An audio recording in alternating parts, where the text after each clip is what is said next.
आधा अधूरा मिलन, अगले चैप्टर का टाइटल। श्रुति, कुछ बात करनी थी आपको? वीर, नहीं यार, ये सारा रोहित का किया धरा है। श्रुति, वीर, वैसे आज आप बड़े सुंदर लग रहे हो। श्रुति, थैंक यू। वीर, आपको कुछ बात करनी थी? श्रुति, नहीं। फिर दोनों चुप हो जाते हैं। वैसे तो दोनों काफी वक्त से साथ थे, पर जाने क्यों आज बिल्कुल चुप थे। बस एक दूसरे को देखते और फिर नजरें मिलने पर इधर उधर देखने लगते। इसी बीच संजना दोनों के लिए चाय लेकर आती है। श्रुति, संजना बैठ जाना इधर। संजना, नहीं तुम दोनों बात करो, हम तो चले। संजना के जाने के बाद श्रुति वीर की तरफ चाय बढ़ा देती है। दोनों चाय पीते हैं। वीर, कुछ पूछना या बोलना है तो बोल सकते हो। श्रुति, यार क्या बोलूं, सब तो जानते ही एक दूसरे के बारे में। जाने क्यों आज कुछ समझ नहीं आ रहा कि बात क्या की जाए। वीर, हाँ सही कह रहे हो, छोड़ो ऐसे तो कुछ बोल नहीं पाएंगे। श्रुति, हाँ ये तो है। वीर, अच्छा सुनो। और जब श्रुति वीर की तरफ देखती है तो वो उसके गले में एक लॉकेट पहनाता है। अब तो हक है ना? श्रुति, यह हक आपको हमेशा ही था, बस सही वक्त का इंतजार करना था। यकीन नहीं हो रहा यार कि हमने कर दिखाया। इतना वक्त कैसे बीता आपके साथ पता ही नहीं चला। वीर, हाँ ये तो है, जैसे कल की बात हो, गाल पे चांटा खाया हो और आज शादी की बात चल रही हो। श्रुति मुस्कुराकर सर झुका लेती है। वीर, चलें बाहर, बहुत वक्त हो गया। दोनों बाहर आते हैं और सबके साथ बैठ जाते हैं। पंडित जी भी अब तक आ चुके होते हैं। प्रिया श्रुति के हाथ में शगुन का सामान रखती है और श्रुति राम की तरफ भी बढ़ती है। उनके पांव छूने पर राम उन्हें बीच में ही रोककर, राम, बेटियां पैर नहीं छूती, और सर पर हाथ रखकर उसे आशीर्वाद देते हैं। फिर श्रुति बाकी सभी बड़ों के पांव छूती है। इसी बीच रोहित उठकर आता है और प्रिया की तरफ कंगन बढ़ाते हुए, रोहित, प्रिया ये माने दिया है अपनी बहू के लिए और कहा है उन्हें आपको पहना देने को। प्रिया कंगन लेकर श्रुति के हाथों में पहना देती है और उसे गले लगा लेती है। संजय जी, अब तो एंगेजमेंट की तारीख देख ले। पंडित जी दोनों की कुंडली देखकर अगले महीने की 15 तारीख बहुत शुभ है। संजय जी, पर इतनी जल्दी, मतलब इतने कम वक्त में कैसे? आप कोई और दिन देख लीजिए। रोहित, नहीं अंकल जी ठीक है, सब तैयारी कर लेंगे। राम, हाँ भाई साहब, रोहित सही कह रहा है, हो जाएगी सब तैयारी। 15 तारीख को फिक्स करते हैं डेट। बस एक बार बड़े भैया से बात कर लूं। और फिर राम बड़े भैया से बात करके 15 जनवरी की सगाई की डेट फिक्स करते हैं। सभी साथ बैठकर फिर लंच करते हैं और राम सबसे विदा लेकर घर की तरफ निकलता है, पर देव सभी को अपने घर ले जाते हैं। देव उस दिन सभी को वहीं रुकने को बोलते हैं और सभी उस दिन वहीं रुक जाते हैं। शाम के वक्त सभी राजीव और संजना के रूम में बैठे बातों में, सगाई की प्लानिंग में लगे होते हैं। इसी बीच श्रुति आती है जिसके पूरे परिवार को देव ने अपने घर रात को खाने पर बुलाया था। रोहित, अरे देखो देखो कौन आया है। श्रुति, भाभी आई है। वीर के बिना तो उनका दिल ही नहीं लगता। वीर, अबे काहे इतना बकबक कर रहे हो बे, सुबह से ही मुंह बंद नहीं है क्या?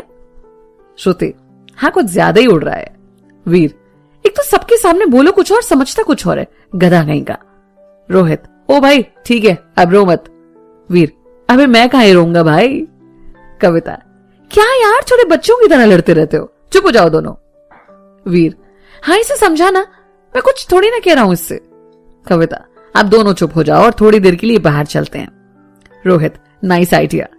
फिर सभी वहां से ओल्ड फोर्ट की तरफ जाते हैं। शाम का वक्त, ढलता हुआ सूरज और ओल्ड फोर्ट से ढलते हुए सूरज को देखना सबको काफी सुकून दे रहा था। वीर और श्रुति की जब भी नजरें मिलती दोनों बस मुस्कुरा कर रह जाते। काफी वक्त तक सभी साथ होते हैं और खूब हंसी मजाक करते हैं। करीब 9 बजे सभी वापस घर की तरफ निकल पड़ते हैं, जहां सभी उनका डिनर के लिए वेट कर रहे थे। सभी साथ में बैठकर डिनर करते हैं और फिर राम, भैया हम निकलते हैं। देव, यहीं रुक जाओ ना। राम, नहीं भैया कल फिर निकलना भी है। देव, पर इतनी जल्दी क्या है? राम, भैया ढेर सारे काम अटके पड़े हैं तो जाना जरूरी है। देव, चलो ठीक है। और फिर सभी सबसे विदा लेकर घर की तरफ निकल पड़ते हैं गाड़ी में। वीर, चाचू रुक जाते ना 1-2 दिन।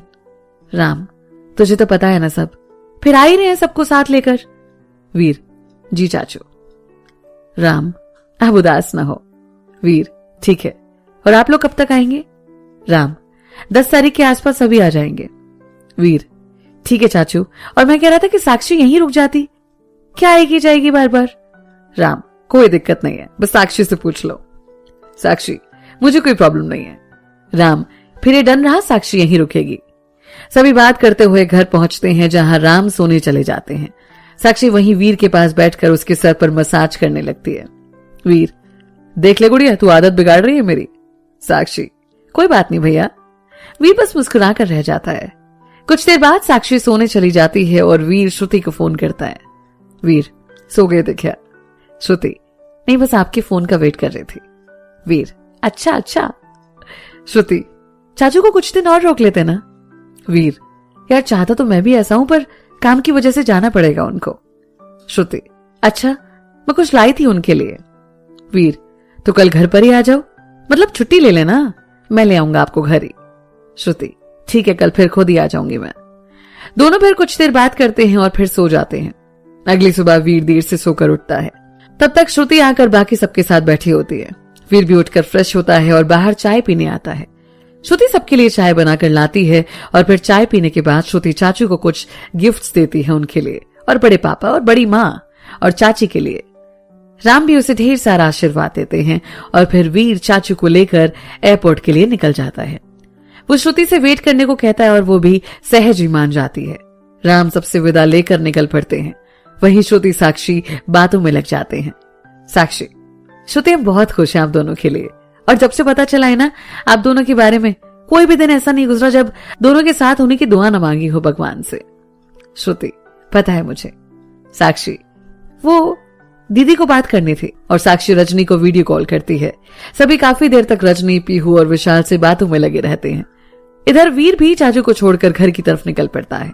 पूरे रास्ते वो श्रुति के ही ख्यालों में खोया रहता है।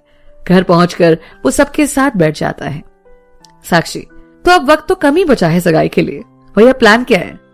वीर, कोई प्लान नहीं है साक्षी, तू ही बता क्या करना है। साक्षी, हाँ तो भैया आप भी यार, मतलब शॉपिंग कब से करोगे, और बाकी भी इतने सारे काम है। वीर, अरे तो बैठी है ना, तो इससे पूछ ले, मेरा क्या, जहां बोलेगी चल लेंगे। साक्षी, आपका कुछ नहीं हो सकता, वैसे ये भी ठीक है, अभी से श्रुति की सुन रहे हो। वीर, हाँ ठीक है ना। फिर सभी बैठकर सारे काम जो निपटाने थे इन्हें उसकी सब प्लानिंग करते हैं और अगले संडे से शॉपिंग वगैरह की सोचते हैं। वीर जाने क्या सोचकर मुस्कुरा पड़ता है। साक्षी, आपको क्या हुआ, ये मुस्कुराहट किस वजह से? वीर, कुछ नहीं, बस यूं ही। साक्षी, हाँ अब हमें थोड़ी ना बताओगे। वीर, क्या साक्षी, तू भी ना। साक्षी, ठीक है ठीक है। सभी फिर कुछ देर बाद लंच करते हैं।